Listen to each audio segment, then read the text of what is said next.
ఉన్న బంగారాన్ని విడిపించి ఆ రోజు ఆన్లైన్ రేటుకే మేము కొంటాం. Sharma gold company.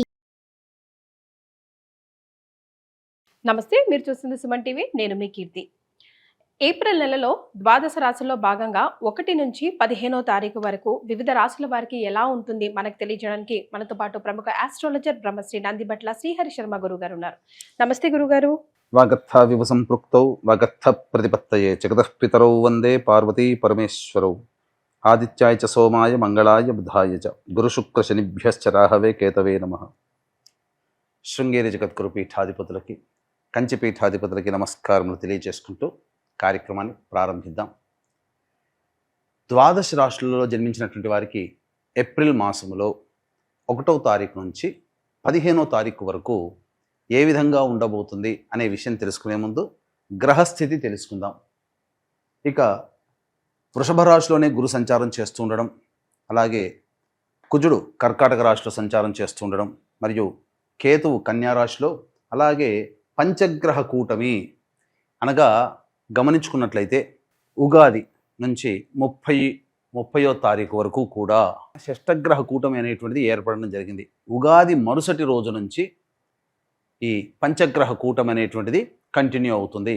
కాబట్టి పంచగ్రహ కూటమిలలో భాగంగా రవి, బుధ, శుక్ర, శని, రాహు. కాబట్టి ఈ 5 గ్రహాలు అనేటువంటివి ఈ యొక్క మీనరాశిలోనే సంచారం చేస్తున్నాయి.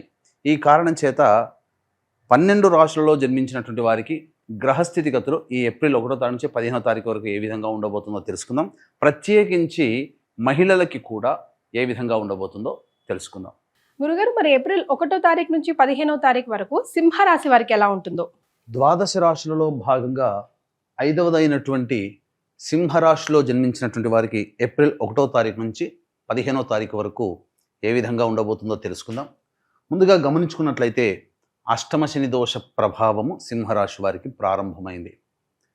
కావున అన్ని విషయాల యందు కూడా జాగ్రత్తలు పాటించాలి.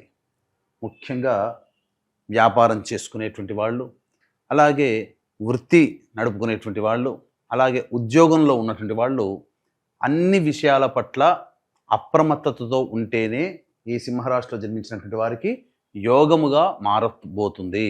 ఎందుకు చెప్తున్నాను అంటే 5 గ్రహాలు అష్టమ స్థానంలో సంచారం చేస్తున్నప్పుడు ప్రధానంగా ఈ సింహరాశిలో జన్మించినటువంటి వారికి ప్రధానంగా ఏం జరగబోతుంది, అనేక విషయాల్లో కొంత క్లమ్జీ వాతావరణం అనేటువంటిది ఉంటుంది. ఏది కూడాను సరైన నిర్ణయం తీసుకోలేకపోతారు. ముఖ్యంగా ఆరోగ్యం పట్ల శ్రద్ధ వహించాల్సినటువంటి పరిస్థితి. వెన్నుముకకు సంబంధించినటువంటి ఆరోగ్యం పట్ల జాగ్రత్తలు పాటించాలి. ముఖ్యంగా కింద పడడము, తద్వారా చికిత్స చేసుకోవాల్సినటువంటి పరిస్థితి ఎదురవుతుంది. ఇది జాగ్రత్తలు పాటించాలి ఆరోగ్యపరంగా. ఇక ముఖ్యంగా గమనించుకున్నట్లయితే ప్రధానంగా ఇతరులతో చేసినటువంటి లావాదేవీలు ఏవైతే ఉంటాయో అవన్నీ కూడాను రాని బాకీలుగా మారిపోతాయి. ఇంతకుముందు ఇచ్చినటువంటి అప్పులు తిరిగి తీసుకోలేకపోవడం కానీ, లేకపోతే కొత్తగా ఏదైనా కనుక డబ్బులు ఎవరికైనా ఇచ్చినా, గ్యారంటీగా ఎవరి దగ్గరైనా ఉన్నా వాటి పరముగా లేనిపోని సమస్యలు కొని తెచ్చుకున్నట్టుగానే ఉంటుంది. కాబట్టి జాగ్రత్తలు పాటించండి. ముఖ్యంగా ఈ రాశిలో జన్మించినటువంటి విద్యార్థులు, అన్ని రంగాలలో ఉన్నటువంటి విద్యార్థులు ఏ చదువైనప్పటికీ కూడాను జాగ్రత్తలు పాటించాలి. జ్ఞాపక శక్తి తక్కువగా ఉంటుంది. కాకపోతే ఏదైనా కష్టపడితే ఫలితం అనేటువంటిది గురుబలం మాత్రం ఈ సింహరాశి వారికి గోచరమవుతుంది. కాబట్టి ఏమవుతుంది, గురుబలం అనేటువంటిది ఉండడం వల్ల మీరు అశాంతిగా అభద్రతా భావానికి లోనై ఉన్నప్పుడు పెద్దల యొక్క అనుగ్రహం మీకు కలుగుతుంది. తద్వారా మీరు ముందడుగు వేసి అందులో విజయాన్ని పొందే అవకాశం ఎక్కువగా ఉంటుందని చెప్పవచ్చు. కావున వ్యాపారంలో ఉన్న వాళ్ళైతే ఏం జరుగుతుంది, అనేక విధాలుగా ఆర్డర్లు వస్తాయి, కానీ సకాలానికి డబ్బులు రాకపోవడం వల్ల మీరే డబ్బు పెట్టుకొని ఆ ఆర్డర్లు తీసుకొని పూర్తి చేయాల్సినటువంటి పరిస్థితి వ్యాపారస్తులకి వస్తుంది. అంటే ఏమవుతుంది, అన్నీ కూడాను క్రెడిట్ బేసిస్ మీద చేసుకోవాల్సిన పరిస్థితి వ్యాపారస్తులకు వస్తుంది. వృత్తుల్లో ఉన్న వాళ్ళైతే అందరికీ కూడా గౌరవ మర్యాదలు ఉంటాయి. మీ దగ్గరకు వచ్చి పని చేసుకుంటారు. కానీ మీ పనికి తగ్గట్టుగా ప్రతిఫలాన్ని ఇచ్చేటప్పుడు మాత్రం వాళ్ళు అనుకున్నట్టుగానే ఇచ్చిపోతారు. అంటే ఒక పని చేసినప్పుడు, ఒక సర్వీస్ మనం చేసినప్పుడు 100 రూపాయలు రావాల్సిన చోట వాళ్ళు 70 రూపాయలు ఇచ్చిపోతారు. 30 రూపాయలు నష్టంగానే ఉంటుంది. కాలం కలిసి రానప్పుడు జరిగేటువంటి ఇబ్బందులు ఇలాగే ఉంటాయి. ముఖ్యంగా నిరుద్యోగస్తులు నిరాశ తప్పదు. మళ్ళీ మంచి సమయం కోసం వేచి చూడక తప్పదని చెప్పవచ్చు. అన్నిటికంటే ప్రధానంగా ఉద్యోగంలో ఉన్నటువంటి వాళ్ళు ఉన్న ఉద్యోగంలోనే మీరు ప్రయత్నం చేసుకోండి. కొత్త ఉద్యోగానికి ప్రయత్నాలు చేయకండి. గురుబలం ఒకటి పర్వాలేదు, కానీ కుజగ్రహ ప్రభావం చేత ఇంట్లో మానసికమైనటువంటి ప్రశాంతత లోపిస్తుంది. ముఖ్యంగా గృహ మార్పు, వాహన మార్పు చేయాలనే ఆలోచన మీకు తడుతుంది. తద్వారా వాటికి అడుగులు వేస్తారు. అన్ని విధాలుగా చూసుకున్నట్లయితే ఏ వ్యాపార రంగంలో ఉన్నటువంటి వాళ్ళకైనా కానీ అనుకూలముగా లేదు. కాబట్టి ఉన్నటువంటి వాటినే మీరు కొనసాగించుకునే ప్రయత్నం చేయండి. అన్ని విధాలుగా ధైర్యాన్ని కోల్పోకుండా దైవానికి మీ యొక్క సమస్యను వదిలేసేసి మీ వంతు ప్రయత్నం మీరు చేసుకోండి. దేవతా అనుగ్రహాన్ని మాత్రం తప్పకండి. ఖచ్చితంగా దేవతా ఆరాధనలో ఉండండి. ధైర్యమే, భగవంతుడే మీకు ధైర్యాన్ని కలగజేస్తాడు. ద్వితీయ కేతు సంచార ప్రభావం చేత ఎప్పటిలానే కొంత మార్పులు చేర్పులు సహజంగానే ఉంటాయి.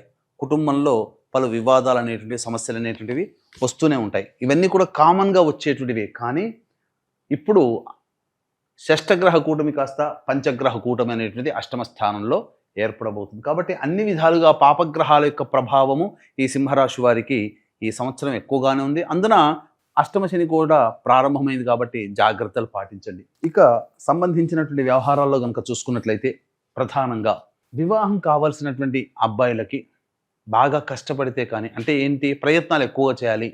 ఇప్పటి వరకు ఓకే అనుకున్న వాళ్ళు మళ్ళీ వెనక్కి వెళ్ళే అవకాశం ఉంటుంది. కాబట్టి జాగ్రత్తలు పాటించండి. ప్రయత్నాలలో నమ్మకాన్ని కలగజేసే ప్రయత్నం చేయండి. కొంతవరకైనా సఫలీకృతులు అవుతారు. సంతానం కోసం ప్రయత్నం చేసేటువంటి వాళ్ళు చక్కటి వార్త వింటారని చెప్పవచ్చు. అన్ని విధాలుగా ఏతావాత చెప్పొచ్చేది ఏమిటంటే, సాధారణం కంటే దిగువగానే ఈ యొక్క సింహరాశి వారికి 15 రోజుల పాటు ఉంటుంది. కాబట్టి కొత్త కొత్త వాటికి మీరు ప్రయత్నం చేయకుండా ఉండడమే మేలు. మరియు ముఖ్యంగా కొత్త పరిచయాలు ఏవైతే అవుతాయో వాటి వల్ల మీకు నష్టం జరగబోతుంది. కాబట్టి పరిచయాలు పెంచుకునేటప్పుడు జాగ్రత్తలు పాటించండి. మరి సింహరాశిలో జన్మించిన ముఖ్యంగా మహిళల కోసం ఒక్కసారి ఎలా ఉంటుందో వివరిస్తారా గురుగారు? ఈ సింహరాశిలో జన్మించినటువంటి మహిళలు ఎవరైతే ఉంటారో వాళ్ళు అన్ని రకాలుగా జాగ్రత్తలు పాటించాల్సిందే. కుటుంబ పరంగా చూసుకున్నట్లయితే మీకు ప్రధానంగా మీ చేత పని చేయించుకునే వాళ్ళే ఎక్కువగా ఉంటారు తప్ప మీకు తిరిగి సహాయం చేసేవాళ్ళు ఉండరు. ముఖ్యంగా అనవసరమైనటువంటి అపవాదులు, లేనిపోని అపోహలతో మిమ్మల్ని ఇబ్బంది పెడతారు కుటుంబ సభ్యులు. కాబట్టి అయ్యో నా అనుకున్న వాళ్ళే నన్ను గుర్తించట్లేదు, నా అనుకున్న వాళ్ళే నన్ను పరాయిగా చూస్తున్నారు అనే భావన మీలో కలుగుతుంది ఈ గ్రహ సంచార ప్రభావం చేత. ముఖ్యంగా గృహిణులు ఎవరైతే ఉంటారో ఈ సింహరాశిలో జన్మించినటువంటి వాళ్ళు తమ పని తాము చేసుకునే ప్రయత్నం చేయండి. ఆరోగ్యం పట్ల శ్రద్ధ వహించండి. వెన్ను సమస్యలు కానీ, అలాగే తీవ్రమైనటువంటి ఈ యొక్క తలపోటుతో కానీ ఈ యొక్క రాశిలో జన్మించినటువంటి మహిళలు ఎదుర్కొనే అవకాశం ఉంటుంది. అప్పుడప్పుడు జ్వరం కూడా చేసే అవకాశం కూడా ఈ యొక్క సింహరాశిలో జన్మించినటువంటి వారికి ఉంటుంది. కాబట్టి జాగ్రత్తలు పాటించండి. ఇక మరీ ముఖ్యంగా గమనించుకున్నట్లయితే వ్యాపార రంగంలో ఉన్నటువంటి వాళ్ళు, ముఖ్యంగా సౌందర్య సంబంధించినటువంటి అనగా beauty parlour, boutique, lady garments, అలాగే సౌందర్య ఉత్పత్తి సంబంధించినటువంటి సౌందర్య సామాగ్రి, వీటన్నిటికీ సంబంధించినటువంటి వ్యాపారంలో ఉన్నటువంటి వాళ్ళు నష్టాలు చవి చూసే అవకాశం ఉంటుంది. వృత్తుల్లో ఉన్న వాళ్ళైతే అనగా ఫైనాన్స్ నడిపేటువంటి వాళ్ళు జాగ్రత్తలు పాటించండి. మిమ్మల్ని ముంచి వేసే అవకాశం ఈ సింహరాశిలో జన్మించినటువంటి వాళ్ళకి ఉంటుంది. కాబట్టి ధనపరమైనటువంటి విషయాల్లో, లావాదేవీల్లో ఈ యొక్క సింహరాశిలో జన్మించినటువంటి మహిళలు జాగ్రత్తలు పాటించాల్సిందే. వివాహం కావాల్సినటువంటి అమ్మాయిలకి బాగా ప్రయత్నం చేస్తే తప్ప వివాహ సంబంధాలు కుదరవు. అన్నీ మనకు అయిపోతుంది అనుకున్న సందర్భంలో మనవి కాకుండా ఉండే అవకాశాలు గోచరమవుతుంది. కాబట్టి జాగ్రత్తలు పాటించండి. ఇక ప్రధానంగా వ్యయ గురు సంచార ప్రభావం వలన మీ పేరు మీద ఉన్నటువంటి ఆస్తిపాస్తులు, ముఖ్యంగా మహిళలకి సంబంధించి మీ పేరు మీద ఉన్నటువంటి ఆస్తిపాస్తులు ఏవైతే ఉంటాయో అవి చేజారిపోయే అవకాశం ఉంటుంది. వాహనాన్ని నడిపేటప్పుడు జాగ్రత్తలు పాటించాలి. గురుబలం పెరుగుతుంది. దీనివల్ల ఏం జరుగుతుంది, మీ మీద బాధ్యతలు పెరుగుతాయి, మీ మీద ఎక్స్పెక్టేషన్స్ పెరుగుతాయి. మీరు ఏదో చేయగలుగుతారని ఎదుటి వాళ్ళు ఏమి చేయకపోయినా అనుకుంటుంటారు. కానీ వాళ్ళ అంచనాలకి తగ్గట్టుగా మీరు ప్రవర్తించలేకపోవడం వల్ల కొంత మీ మీద అసహనాన్ని ప్రదర్శించే అవకాశం ఉంటుంది. కాబట్టి ఎదుటి వాళ్ళకి మీరు ఉన్నది ఉన్నట్టుగా నిర్భయంగా చెప్పే ప్రయత్నం చేయండి. కాబట్టి అంచనాలు అనేటువంటివి మీ మీద అంతవరకే ఉంటాయి. ఇక ఏతావాత చెప్పొచ్చేది ఏమిటంటే, ఈ సింహరాశిలో జన్మించినటువంటి మహిళలు కూడా జాగ్రత్తలు పాటించండి.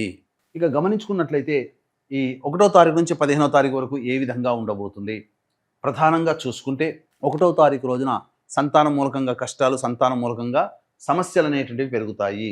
సంతానంతో విరోధాలు పెరుగుతాయి. ఎదుటి వాళ్ళతో మాట్లాడేటప్పుడు జాగ్రత్తలు పాటించండి. 2, 3 మరియు 4, 5 తారీఖులో కనుక చూసుకుంటే ఉద్యోగంలో అభివృద్ధి అనేటువంటిది, వ్యాపారంలో అభివృద్ధి ఉంటుంది. అన్ని రకాలుగా ధన ప్రవాహం చేతికి వస్తుంది. అన్ని విషయాల్లో మీరు యోగదాయకంగా ఉంటుంది. సంతోషంగా గడుపుతారు. అవసరానికి మించినటువంటి ఖర్చులు ఏవైతే ఉంటాయో అవన్నీ కూడాను, ఆ ఖర్చులని కూడాను మీరు తీర్చుకోగలిగే సామర్థ్యం మీకు లభిస్తుంది. రాని బాకీలు కూడా వసూలవుతాయి. ధనానికి ఏమీ లోటు ఉండదు ఆ 4 రోజుల్లో. ఇక 6, 7, 8 తారీఖుల్లో కనుక చూసుకున్నట్లయితే ఈ 6, 7, 8 తారీఖుల్లో మీరు కొంత ఉద్రేకము పొందేటువంటి అవకాశం ఉంటుంది. చికాగ్గా ఉంటారు. ఖర్చులు అధికంగా ఉంటాయి. అలాగే ముఖ్యంగా ఇంట్లో ప్రశాంతత లేని జీవితాన్ని గడుపుతారు. అనవసరమైనటువంటి ప్రయాణాలు జరుగుతాయి. 9, 10 తారీఖుల్లో కనుక చూసుకున్నట్లయితే ప్రధానంగా ఏవైతే అప్పటి వరకు ఏదో చెయ్యాలనుకునేటువంటి కొన్ని పెండింగ్లో ఉన్నటువంటి పనులన్నీ కూడాను పూర్తి చేసుకుంటారు. విందులు వినోదాల్లో కుటుంబ సభ్యులతో పాల్గొంటారు. ఉల్లాసంగా, ఉత్సాహంగా, సంతోషంగా గడుపుతారని చెప్పవచ్చు. ఇక 11, 12, 13 తారీఖుల్లో కనుక చూసుకున్నట్లయితే కుటుంబ సభ్యులతో వాగ్వివాదాలు కానీ, ధన నష్టం కానీ, కుటుంబపరమైనటువంటి ఖర్చులు కానీ పెరుగుతాయి. షాపింగ్స్ ఇట్లాంటివి చేయడం వల్ల ధనము వృధాగా ఖర్చు అవుతుందని చెప్పవచ్చు. ఇక 14, 15 తారీఖుల్లో కనుక చూసుకున్నట్లయితే ప్రధానంగా ఈ యొక్క సింహరాశిలో జన్మించినటువంటి వారికి కొత్త వ్యక్తులు పరిచయం అవుతారు. అప్రమత్తతో వ్యవహరించండి. స్త్రీల వలన సమస్యలు ఎదుర్కొనే అవకాశము ఎక్కువగా గోచరం అవుతుంది. కాబట్టి జాగ్రత్తలు పాటించండి. ధనపరమైనటువంటి సమస్యలు కూడా తొలగిపోతాయి. రాని బాకీలు వసూలైతే అని చెప్పవచ్చు. ఇక్కడ ప్రధానంగా ఈ సింహరాశిలో జన్మించినటువంటి వాళ్ళకి ప్రధానంగా దైవానుగ్రహం తప్పనిసరి. ఇట్టి దైవానుగ్రహం ఉంటేనే అన్ని విషయాల్లో మీరు ముందడుగు వేస్తారు. కావున ఈ యొక్క దైవానుగ్రహం అందరికీ అందించాలనేటువంటి ఒక సదుద్దేశంతో ఈ ఏప్రిల్ 18వ తారీఖు రోజున కాలభైరవుని ఆజ్ఞ అనుసారం కాశీ క్షేత్రంలో ప్రారంభం చేయబడుతుంది. సంవత్సరం పాటు మీరు మీ కుటుంబ సభ్యుల గోత్రనామాదులతో సంవత్సరం పాటు ప్రతి నెల క్షేత్రంలో చేయించడం జరుగుతుంది. మీ యొక్క సంకల్పం నెరవేరడం కోసం సంకల్ప సిద్ధి హోమాలు, అలాగే మీ యొక్క జాతకరీత్యా ఉన్నటువంటి దోషాలు తొలగిపోవడం కోసం సర్వదోష నివారణ పూజల హోమాలు అనేటివి చేయించడం జరుగుతుంది. అవకాశం ఉన్న వాళ్ళు కార్యక్రమ తదనంతరం కాంటాక్ట్ చేసి మీ గోత్రనామాదులు నమోదు చేసుకోవచ్చు. మరి వీరెలాంటి పరిహారాలు పాటిస్తే మరింతగా కలిసి వస్తుందంటారు? ఇక ఈ సింహరాశిలో జన్మించినటువంటి వాళ్ళు ప్రతిరోజు కూడా నవగ్రహాల చుట్టూ శివాయ నమః అంటూ 27 ప్రదక్షిణలు చేయడం, అలాగే తరచూ శివాలయ సందర్శన చేసుకోవడం ద్వారా చాలా మటుకు సమస్యలు తీరుతాయి. ముఖ్యంగా మీ జాతకం ఈ సంవత్సరం అంత అనుకూలంగా లేదు కాబట్టి సంవత్సరం పాటు జరిగేటువంటి కార్యక్రమాల్లో సంకల్ప సిద్ధి మరియు సర్వదోష నివారణ పూజల హోమాలు జరిగేటువంటి కార్యక్రమాల్లో మీ గోత్రనామాలు నమోదు చేసుకోవడం ద్వారా సంపూర్ణమైనటువంటి యోగాన్ని పొందుతారని చెప్పవచ్చు. చాలా సంతోషం గురుగారు. ధన్యవాదాలు. సర్వం శ్రీ ఉమామహేశ్వర పరబ్రహ్మార్పణమస్తు.